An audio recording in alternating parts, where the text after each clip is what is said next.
Assalamualaikum warahmatullahi wabarakatuh. Salam sejahtera bagi kita semua. Perkenalkan, nama saya M. Farimil Hafiz, NPM D020029, Prodi Administrasi Publik. Di video ini saya akan menjelaskan tentang pendidikan di masa pandemi. Yaitu pandemi. Pandemi adalah suatu wabah penyakit global. Menurut World Health Organization atau WHO, pandemi menyatakan ketika suatu wabah penyakit baru menyebar di seluruh dunia melampaui batas.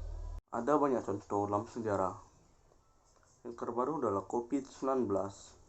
Pandemi yang mirip flu ini dinyatakan WHO pada 12 Maret 2020. Istilah pandemi menurut KBBI dimaknai sebagai wabah yang berjangkit serempak di mana-mana, meliputi daerah geografi yang luas. Menurut istilah yang paling klasik, ketika epidemi menyebar ke suatu negara atau wilayah dunia.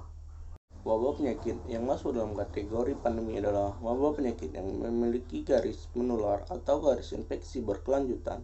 Maka, jika ada kasus yang terjadi di negara lainnya selain negara asal, maka akan tetap digolongkan sebagai pandemi.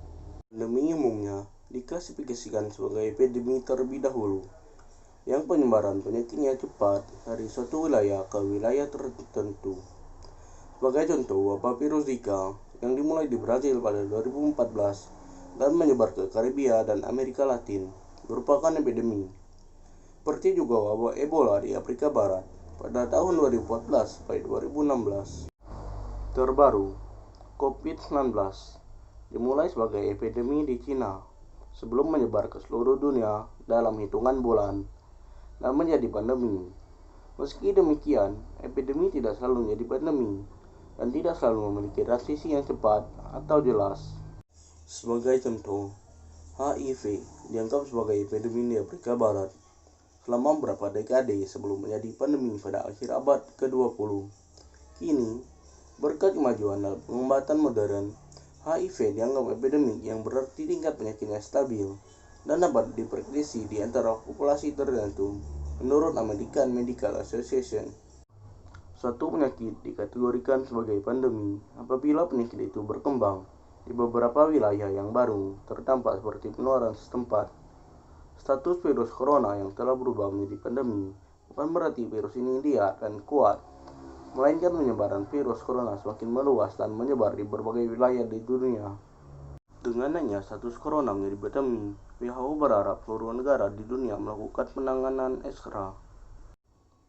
Adapun penanganan yang dilakukan pemerintah pusat melalui gugus tugas percepatan penanganan COVID-19 membuat 4 strategi yang akan secara konsisten dilakukan untuk menguatkan kebijakan physical distancing sebagai strategi dasar demi mengatasi pandemi virus corona atau COVID-19. Strategi pertama sebagai penguatan strategi dasar itu adalah dengan gerakan masker untuk semua yang mengampanyekan kewajiban memakai masker saat berada di ruang publik atau di luar rumah. Strategi kedua adalah penelusuran kontak tracing dari kasus positif yang dirawat dengan menggunakan rapid test atau tes cepat, di antaranya adalah orang yang terdekat, tenaga kesehatan yang merawat pasien COVID-19, serta pada masyarakat di daerah yang ditemukan kasus banyak. Strategi ketiga adalah edukasi dan penyiapan isolasi secara mandiri pada sebagian hasil tracing yang menunjukkan hasil tes positif dari rapid test atau negatif dengan gejala untuk melakukan isolasi mandiri. Strategi keempat adalah isolasi rumah sakit yang dilakukan kala isolasi mandiri tidak mungkin dilakukan, seperti karena ada tanda klinis yang butuh layanan definitif di rumah sakit. Dan yang terakhir adalah melakukan lockdown dan melakukan pendidikan secara daring atau online. Pada masa pandemi COVID-19 ini, pembelajaran yang diberlakukan di Universitas Bengkulu adalah melalui sistem perkuliahan online. Namun, perkuliahan online ini bukanlah sistem baru di sebuah pendidikan atau metode yang hanya diperlukan pada masa pandemi ini saja, melainkan suatu sistem yang telah ada dengan beriringnya perkembangan teknologi. Kita boleh saja beradaptasi dengan kemajuan teknologi ini. Akan tetapi, fakta di lapangan berbicara lain. Salah satunya adalah sistem pendidikan yang dianjurkan dan diharapkan dengan media digital atau daring masih sangat minimalis di Indonesia. Perkuliahan daring tidak hanya memperkenalkan bahan pengajaran, tetapi juga soal fasilitas dan penetrasi jaringan internet, Selain itu, kemampuan para dosen dalam memberikan materinya dan daya tangkap mahasiswa lewat daring. Perkuliahan online atau daring yang menuntut semua lembaga tanpa pengecualian menggunakan media digital ini masih sangat kurang efektif untuk diterapkan karena masih banyak kendala yang belum terselesaikan, seperti masalah sinyal para pelajar yang berada di pedesaan sangat kurang memungkinkan, dan masalah kuota yang sangat banyak terkuras dalam melakukan perkuliahan online ini masih menjadi masalah yang harus diselesaikan. Berdasarkan data Badan Pusat Statistik tahun 2019, tingkat penetrasi internet di pedesaan rata-rata 51,91%. Di perkotaan pun rata 78,08%. Hal ini menunjukkan kualitas jaringan yang rendah dan berdampak pada proses perkuliahan yang lelah atau loading lambat. Efektivitas dan mutu perkuliahan menjadi rendah dan sukar untuk dipahami dengan cepat. Kepemilikan media yang standar dengan penerapan daring, kepemilikan media jarak jauh seperti handphone atau laptop yang masih minim. Kepemilikan media atau sarana menjadi penentu perkuliahan daring. Bahkan jika tidak ada, sistem daring ini tidak akan tercapai dan berjalan dengan efektif.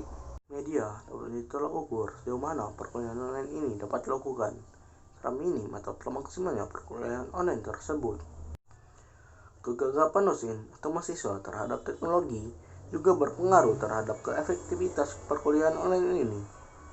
Walaupun jaringan, kuota, dan media lengkap, tetapi pengetahuan terhadap teknologi kurang memadai, itu juga akan mempengaruhi keefektivitas pembelajaran daring ini. Kerentanan ini yang menghadirkan berbagai pernyataan ketidakpuasan dan ketidakefektivitas dari sistem daring darurat selama pandemi COVID-19.